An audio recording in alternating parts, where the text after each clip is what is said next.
예수님께서는 갈릴리 호수 서편에 있는 나사렛이라는 곳이 고향이었습니다. 나사렛은 산으로 둘러싸여 있는 해발 한 375m 정도 된다고 하니까 꽤 높은 산으로 둘러싸여 있는 산촌이었습니다. 물론 이 이스라엘 북쪽 지역인 갈릴리 지방은 호수가 중심 생활의 근거지였고요. 그래서 대부분 많은 사람들이 저 호수에서 물고기를 잡아서 생계를 유지해야 됐고, 그 호수 주변으로 쭉 들어가면 들어갈수록 산골이 이어지는 거죠. 그 중에 하나가 나사렛이라는 아주 작은 산골이었습니다. 요한복음에 보면은 예수님을 만난 빌립이 자기 친구 나다나엘에게 예수란 분이 나타났다, 그분이 참 메시아 같으다, 이렇게 소개를 해요. 그때 나다나엘의 반응이 다른 건 모르겠고, 나사렛에서 무슨 인물이 나겠어? 나사렛에서 무슨 선한 것이 날 수 있겠어? 이렇게 말을 합니다. 그만큼 2000년 전에 이스라엘 사회에서 나사렛이란 동네는 이름 없는, 아주 볼품 없는, 별로 기대할 것이 없는, 인물이 잘 날 수 없는 그런 거죠. 우리도 사람은 나면은 다 서울로 보내라고 하잖아요. 말은 제주도로 보내라고, 그런 말이 있는 것처럼 뭔가 시대를 이끌 인물이 난다면 예루살렘이나 큰 도시에서 나지 저렇게 깡촌에서 어떻게 날 수 있겠어? 그런 대답을 하는 것으로 보아서 나사렛은 별로 기대할 것이 없는 그런 마을이었습니다. 거기에서 빌립이 딱 한마디 말하죠. 와서 봐라. 내가 만마디 설명할 필요 없고 와서 직접 봐라, 그렇게 이야기를 합니다. 오늘 이야기는 바로 그 예수님이 자라난 곳, 예수님이 거기서 사람들과 관계를 맺고 활동하던 그곳에서 일어난 아주 중요한 사건을 기록하고 있습니다. 이 기록이 예수님 삶 전체의 중심이에요. 이 기록이 예수님 앞으로 살아갈 사역의 핵심을 딱 정리한 겁니다. 그래서 회당에 들어갔습니다. 회당이 안식일을 맞이해서 회당에 들어가면 성경을 읽을 수 있는 그런 기회를 주는데, 예수님께서 성경을 읽는 거죠. 우리는 지금 이 성경이 이렇게 창세기부터 요한계시록까지 제본이 돼서 딱 나왔지만, 이렇게 책이 제본이 된 형태로 나온 건 아주 후대의 일이고요. 그 당시에는 성경을 다 성경벌로 두루마기에 써가지고 이렇게 말아놨다가 펼쳐서 읽고 그랬습니다.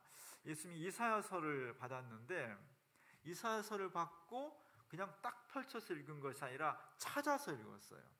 그러니까 예수님이 회당에 들어가셔서 그 당시 사람들에게 할 말을 미리 준비하고 있었다는 거죠. 의도를 가지고, 분명한 자기 목적을 가지고 이사야서를 찾아서 펼쳐서 읽었습니다. 그 부분이 바로 이사야, 오늘 누가복음 4장 18장 19절에 있는 아주 중요한 말씀이에요. 다 같이 한번 읽어보겠습니다. 주의 성령이 내가 임하셨으니 이는 가난한 자에게 복음을 전하게 하시려고 내게 기름을 부으시고 나를 보내사 포로된 자에게 자유를, 눈먼 자에게 다시 보게 함을 전파하며 눌린 자를 자유롭게 하고 주의 은혜의 해를 전파하게 하려 하심이라 하였더라. 이 말씀은 예수님께서 이제 메시아로서의 파란만장한 선교를 하실 텐데 그 활동을 요약한 거예요. 그 요약하되 아주 유명한 위대한 선지자 이사야가 먼저 이야기했던 부분을 인용해서 요약한 겁니다. 그래서 한마디로 말하면 앞으로 내가 할 일이 성령이 충만해서 할 일들이다. 성령이 충만해가지고 인간적인 일을 하는 것이 아니라 하나님께서 하시는 일을 할 것이다. 그게 뭐냐? 가난한 자에게 복음을 전파하는 것이고 옥에 갇힌 자를 풀어주는 것이고 눈먼 자를 자유케 하는 것이다. 이것이 바로 고통과 아픔 가운데 있는 사람들에게 하나님께서 은혜를 베푸시는 것이다. 이게 핵심이에요. 이게 왜 중요하냐면 우리가 예수를 믿는다는 것은 무슨 일을 해야 될 거냐, 어떻게 살아야 되느냐, 이대로 사는 겁니다. 우리가 예수를 믿었다는 것은 바로 성령이 충만해서 하나님의 은혜의 해를 선포하는 거예요. 가난한 사람들 힘을 내십시오. 이들을 강성케 하는 겁니다. 옥에 갇혀서 자유가 없는 사람들을 자유를 주는 거예요. 눈이 막혀갖고 볼 수 없는 사람들에게 진짜 진리가 무엇인지를 보게 해주는 겁니다. 이것이 모든 기독교인들이 해야 될 첫 번째 사명이에요. 교회는 왜 있어야 되느냐? 이 일을 하기 있어야 되는 거예요. 바로 예수님께서 이 일을 하시다가 돌아가셨으니까 그리스도의 부활하신 몸이라고 하는 교회가 이 일을 해야 되는 겁니다. 이 일을 하지 않으면 그리스도도 아니고요, 이 일을 하지 않으면 교회가 아닌 거예요.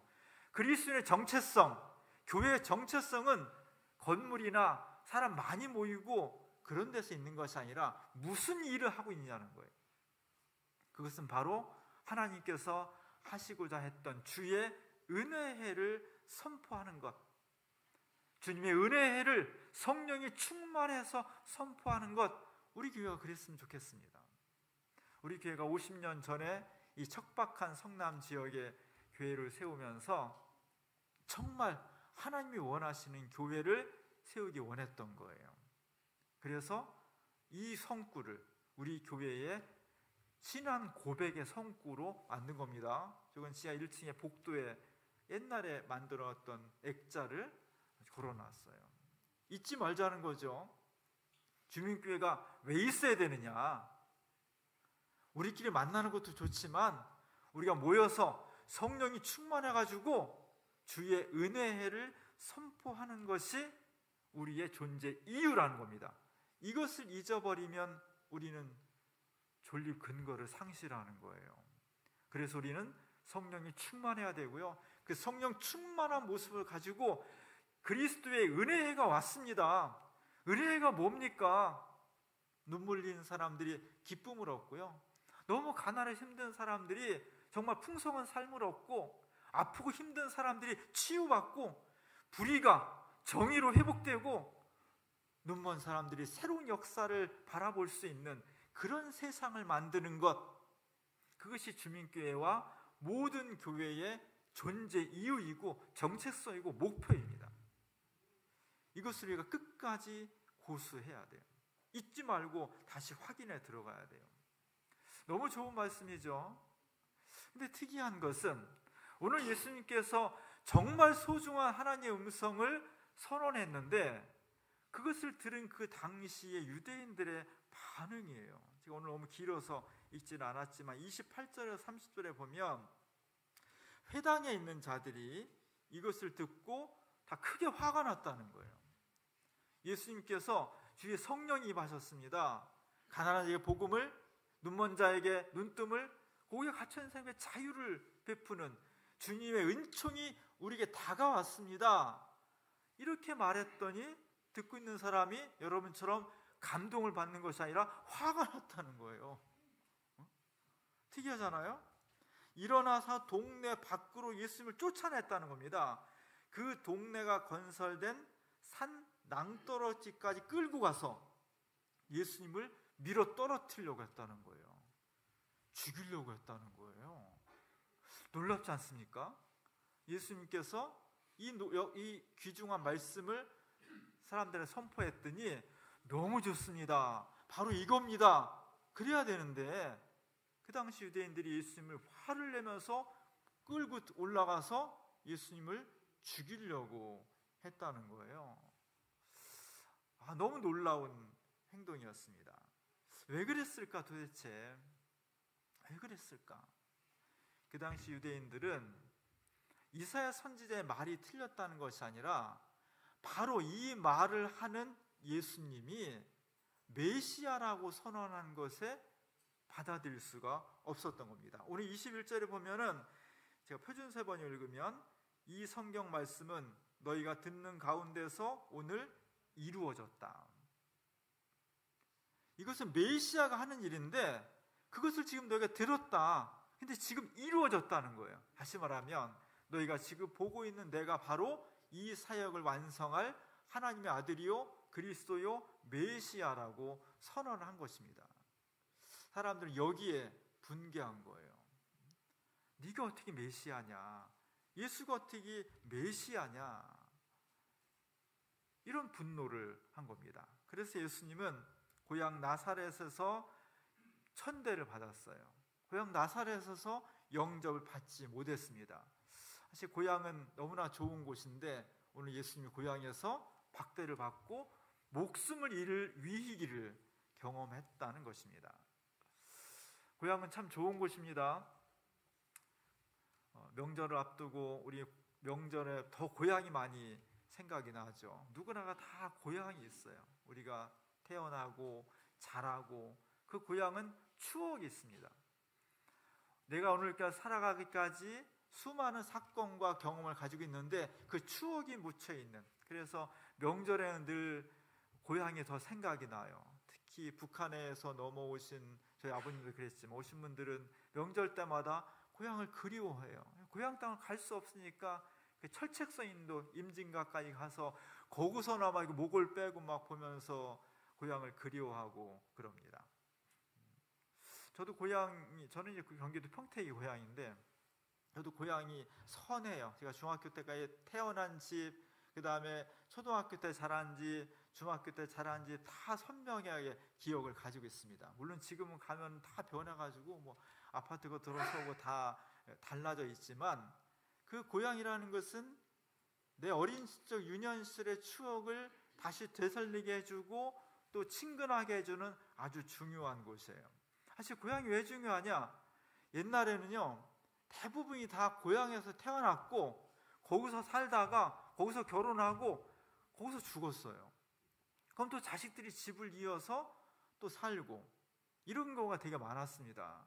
그렇기 때문에 그 고향은 나의 인성과 나의 역사와 나의 삶을 만들어주는 어떻게 보면 태반과 같은 곳이에요. 너무나 중요한 곳이 바로 고향이고 그 고향이 어디냐에 따라서 내 인생에도 많은 영향을 주게 됩니다. 반면에 고향은 또 한편으로는 어떤 면에서는 떠나고 싶은 곳이기도 해요. 제가 중학교 졸업하고 이제 고등학교를 어디로 갈 것인가 많이 고민을 했습니다. 저희 평택에는 평택고등학교는 아주 좋은 고등학교가 있었어요. 우리나라 그때 고등학교를 치면은 인천의 제물포고등학교, 그다음에 서울에 이제 유명한 고등학교들이 있고 수원의 수성고등학교, 평택의 평택고등학교, 뭐 천안의 천안고등학교, 대전고등학교, 뭐 광주일고, 부산고 이렇게 국도를 따라 쭉 내려가면서 각 지역마다 명문 고등학교들이 있었어요. 그 중에 하나가 평택고등학교가 되게 좋은 고등학교였습니다. 그래서 우리 친구들이 평고를 많이 갔어요.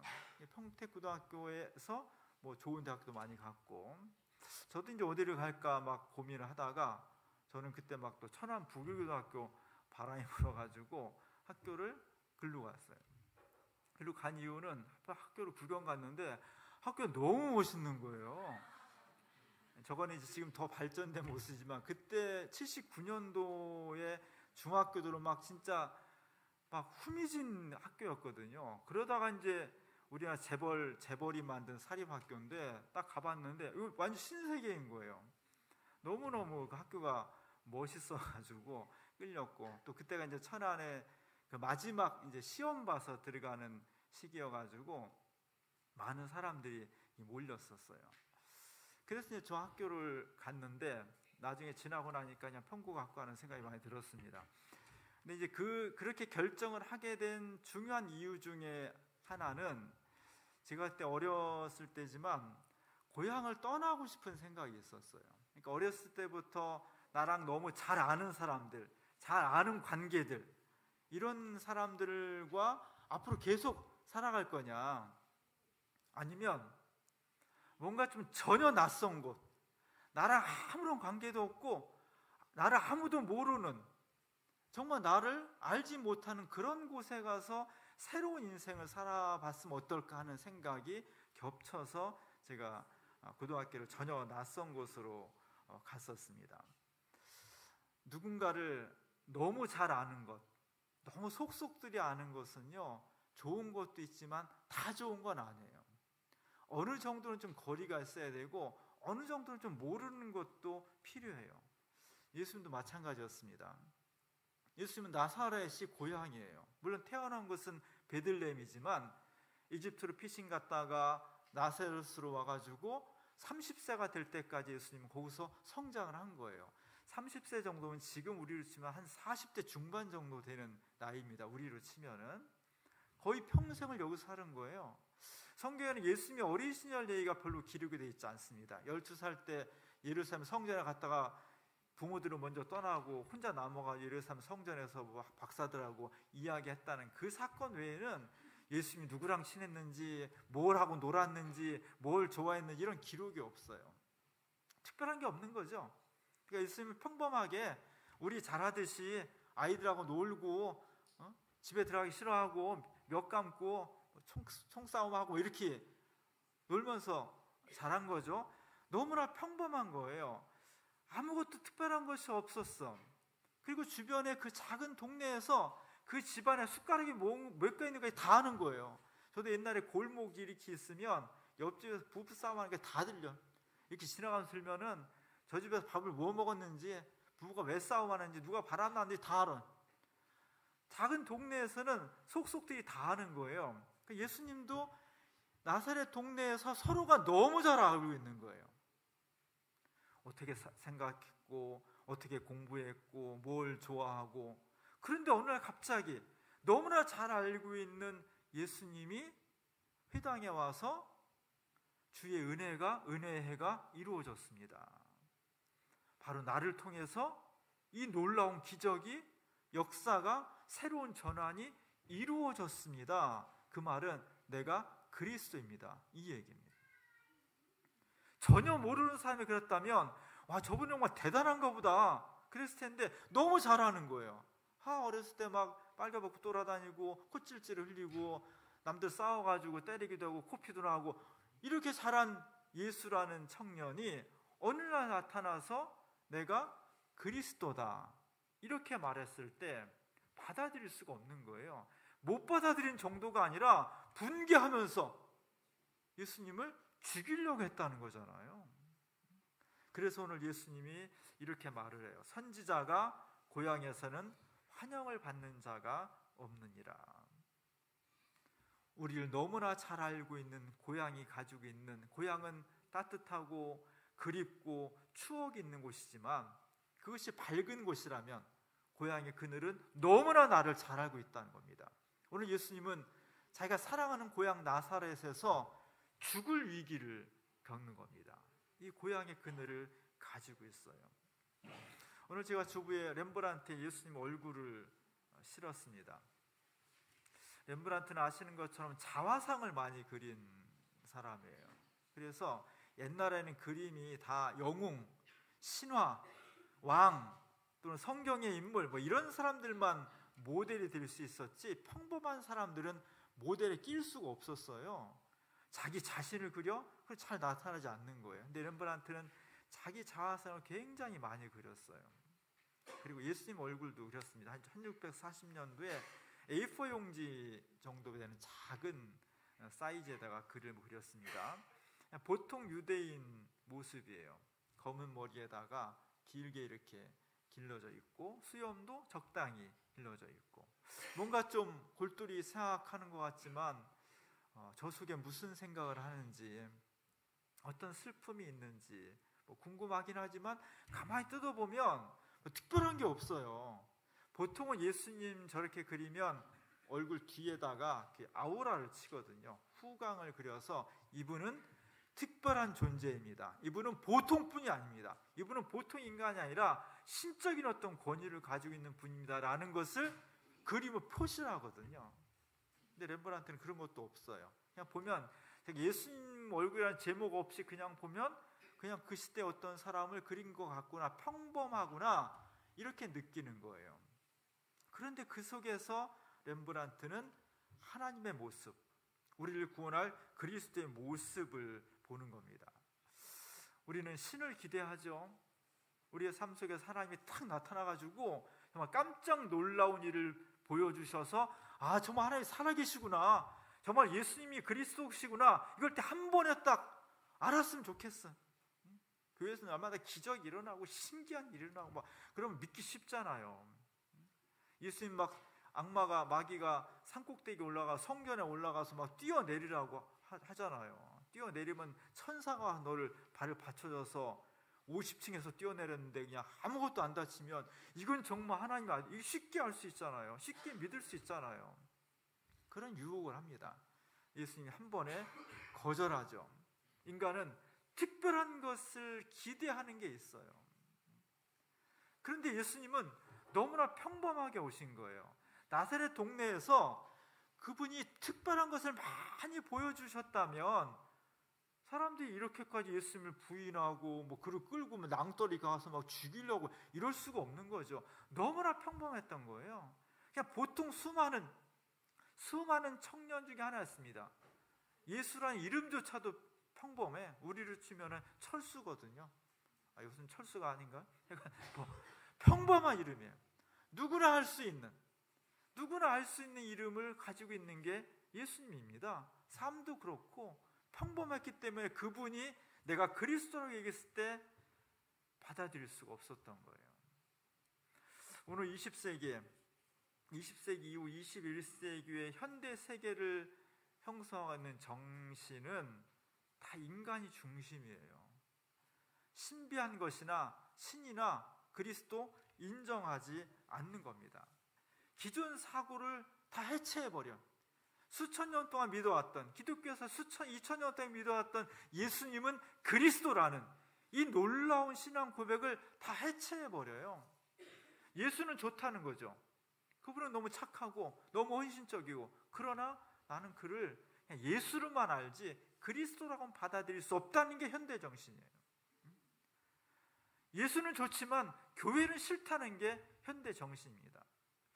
여기서 어떻게 우리가 예수는 예수에서 그치는 것이 아니라 그리스도라고 하는 것을 증언해낼 수 있느냐가 과제예요. 이걸 어떻게 할 수 있을까? 정말 중요한 과제 앞에 서 있습니다. 우리 교회가 왜 존재해야 되느냐? 내가 왜 그리스도로서 일을 해야 되느냐? 수많은 사역을 해야 되지만 예수는 그리스도입니다. 이것을 증언해야 돼요. 옛날에는 교회에서 이것을 선포하면요 그냥 다 받아들였어요. 그러나 19세기 이후로 인간의 지식이 어마어마하게 발전하면서 이제 교회에서 아무리 크게 얘기를 해도요 받아들이지 않아요. 지금은 선포가 아니라 설득을 해야 돼요. 예수는 그리스도라는 것을 우리가 삶으로, 논리로, 마음으로 모든 수단과 방법을 동원해서 설득을 해야 됩니다. 그래야만 사람들이 그것을 받아들일 수가 있는 거예요. 너무 어렵습니다. 어떻게 해야 될까? 오늘 예수님도 이 거룩한 그리스도의 사역을 감당하는데 자기가 쌓은 경험이나 지식이나 실력을 가지고 한 것이 아니라 성령이 충만해서 성령의 인도하심을 따라서 이것을 했다는 겁니다. 예수님도 그랬는데 그 사역을 감당하는 모든 기독교인들은, 모든 교인들은 실제로 성령의 역사하심과 도우심과 은총이 아니고는 예수를 그리스도라고 고백할 수도 없고요, 증언하고 설득하는 건 택도 없는 얘기예요. 정말로 소중한 일입니다. 저도 설교를 준비하면서 구상을 하고 성경 본문을 묵상하고 또 주석을 찾아보고 그것을 또 목차를 쓰고 원고를 쓰고 그림을 넣고 원고를 다 완벽하게 씁니다. 그럼 끝난 거냐? 그렇지 않습니다. 그러고 나서 마지막 중요한 게 있어요. 하나님, 제가 제 지식과 경험을 통해서 원고를 만들었지만 이것으로 한 사람도 설득할 수가 없어요. 정말 하나님께서 성령으로 감화시켜 주셔서 우리에게 새로운 어떤 믿음을 주셔야 그래야 이것이 받아들여질 수 있는 겁니다. 그래서 설교 준비의 마지막은 기도예요. 하나님께서 함께 하시기를 요청하는 겁니다. 우리가 어떻게 증언자가 될 수 있을까?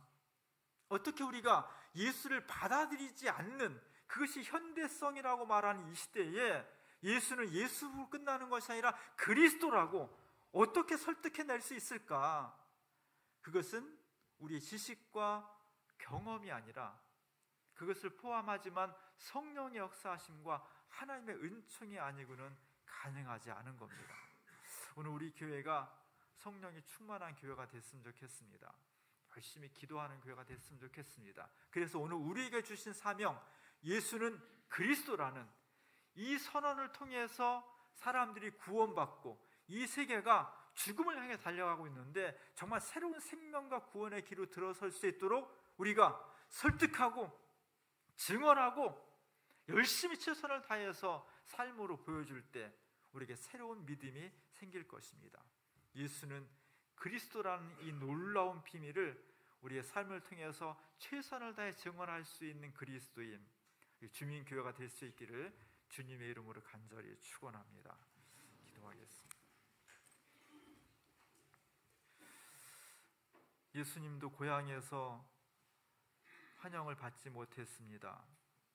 오히려 죽임을 당할 위기까지 경험했습니다. 오늘 많은 사람들이 주님을 인정하려 하지 않습니다. 그리고 스스로 자기가 자신을 구원할 수 있다고 생각합니다. 주여, 이 시대를 긍휼히 여겨 주옵소서. 하나님의 은총이 아니고는 우리가 영원한 생명에 이를 수 없다는 것을 깨닫게 하옵소서. 그리스도의 제자로 부름받은 저희들 어느 곳에 가든지 예수 그리스도를 증언하게 하시고 예수의 제자들로 부름받은 공동체인 주민교회 어디를 가든지 사람을 변화시키고 세상을 구원하기 위해서 예수는 그리스도라고 온 삶으로 증언할 수 있는 하나님의 귀한 자녀들 되게 하옵소서. 예수님의 이름으로 기도합니다.